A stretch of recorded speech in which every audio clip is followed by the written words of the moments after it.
It turned out the family had something of a sordid past themselves, accused of filing false claims in the past, and so the jurors ultimately concluded that there wasn't enough proof to show that Michael Jackson had committed these crimes. He was acquitted, but as I said, he never really was the same. I mean, that trial, the whole world was watching. I mean, we've all been to these big media events, but there was nothing like this. It wasn't just the national media, it was the international media. And then there would be throngs of fans across from the courthouse, people who just loved Michael Jackson, and they would scream and yell, frankly, at the reporters as we would go into the courthouse because they didn't like some of the details that were being reported about the case. So it was just one of those kind of cultural phenomenons in many ways. And I forget the sort of sideshow that would happen outside the courtroom. There was a time when Michael Jackson said he had terrible back pain and didn't come to court one day. The judge, who just was the kind of judge who was just a very no-nonsense judge and didn't want any antics,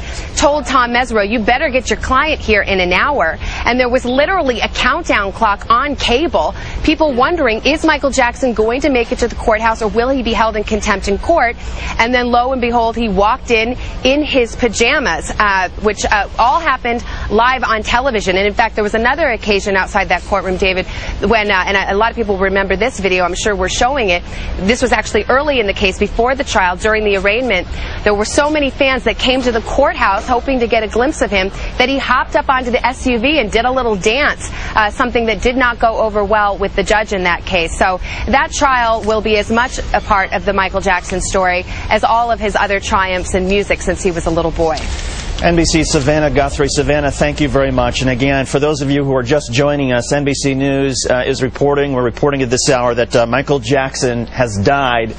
Jackson apparently, well, it's unclear what the cause of death was, but a number of reports this afternoon that paramedics were summoned to Jackson's Holmby Hills house, where Jackson was unconscious and unresponsive. The paramedics performed CPR. That, of course, did not work. Jackson was taken to the UCLA Medical Center, where doctors pronounced him dead after he had apparently been in a very deep coma.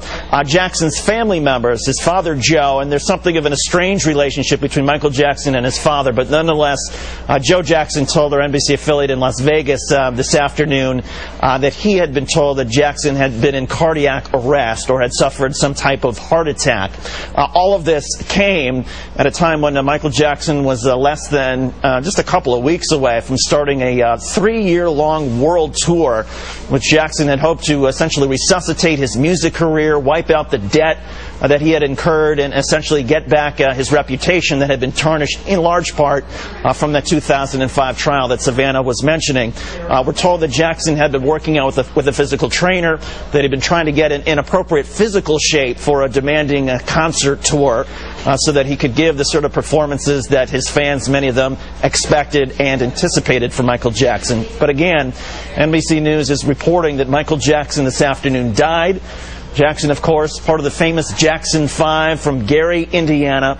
Jackson was 50 years old. He will long be forever remembered, not only for the weird behaviors and the pajama arrival at the courthouse and all the problems that seemed to follow Michael Jackson the last couple of years, but his album Thriller, the 1980s, is the single biggest selling album in U.S. history. It made Jackson a fortune. It was a fortune that some Jackson fans felt was wasted away on things that they couldn't quite understand. There were episodes, of course, throughout the years with Michael Jackson that just seemed so strange, but as strange as Michael Jackson was, and you can see from some of his fans, he was a beloved figure in so many ways. It is just an amazing and incredible and shocking scene, I would suppose. It would be a good way to describe it, in Los Angeles now, outside the UCLA Medical Center, where throngs of reporters and bystanders have come to try to get the official confirmation, the official word from the hospital, even though we've already gotten it ourselves through our sources that Michael Jackson has died. NBC's Michael Oku is now live outside the UCLA Medical Center. And Michael, why don't you describe the scene? Well, David, you got that right. I mean, this is certainly a major scene here. If you weren't reading the reports either on the computer or watching television, you would certainly know just by passing through here that something very serious is happening. Choppers are buzzing overhead. Crowds are forming on the streets. We're talking about an area of some 4 large city blocks at least, and as far as I can see, There are people teeming on the sidewalks everywhere trying to get a look at what exactly is happening here. And of course, media vans have started arriving on the scene. Those familiar orange and yellow cones have been placed on the sidewalks, on the streets to redirect traffic. Again, obviously a major scene here at the UCLA Medical Center. What we know at this point, again, is NBC has confirmed that Micheal Jackson, the legendary performer and singer, has in fact died. Other reports say that he died of cardiac arrest. What we can surmise at this point is that at some point around 12:30 this afternoon, according to reports, paramedics with the Los Angeles Fire Department arrived on the scene as a result. That is at his home. Just one moment, David, as more responders get here for perhaps other reasons. Again, at about 12:30 this afternoon, based on a 911 call that came from Micheal Jackson's rented home in the Holmesby Hills section of Los Angeles, responders came to Micheal Jackson, found that he had absolutely no pulse, worked to revive that pulse, and were unable to, at which point they rushed him here to the UCLA Medical Center, where we understand that he was declared dead here. Again, Micheal Jackson was trying to relaunch his career. A major performer and singer, obviously, in the 1970s after having created his own solo career after the Jackson 5, and obviously had some very difficult times, some allegations of child sexual abuse. There have been reports, of course, that he has been having some very serious financial problems. A report in the Wall Street Journal recently saying that he was at least half a billion dollars in debt, and that he was trying to get his home back again, or to try to sell it, that he was having some hard time trying to upkeep that Neverland Ranch. Was launching major concerts in Europe, was working overtime to do that. Now, of course, we understand that he's passed away. David? Michael Oku outside the UCLA Medical Center in Los Angeles. We're joined now on the phone by Mark Lester, who is the godfather of Micheal Jackson's children, Prince and Paris. Mark, obviously, our sympathies, our condolences are with everybody in the Jackson family and everybody who's close to him. I wonder if you can just tell us what you heard today, what you know, your reaction.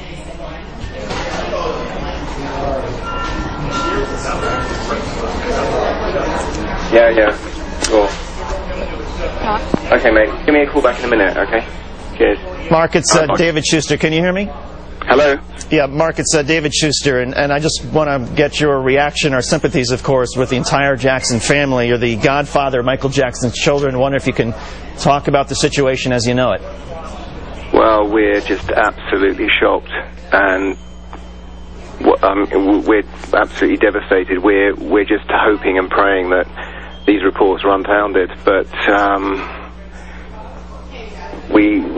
mean, it's so sad. We were with Micheal just shortly, and he was in such good form, such good spirits, so positive.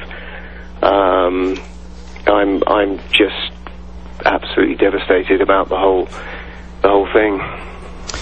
Mark, when was the last time that you saw Micheal? You said that he was in good spirits. He seemed to be doing well. Well, we spent a lot of time when he was here in London. He was preparing for it and did a presentation at the O2 Arena, and he was in just such a high. He was focused, and he was just really looking forward to his concerts here in London. What was he like as a father? I mean,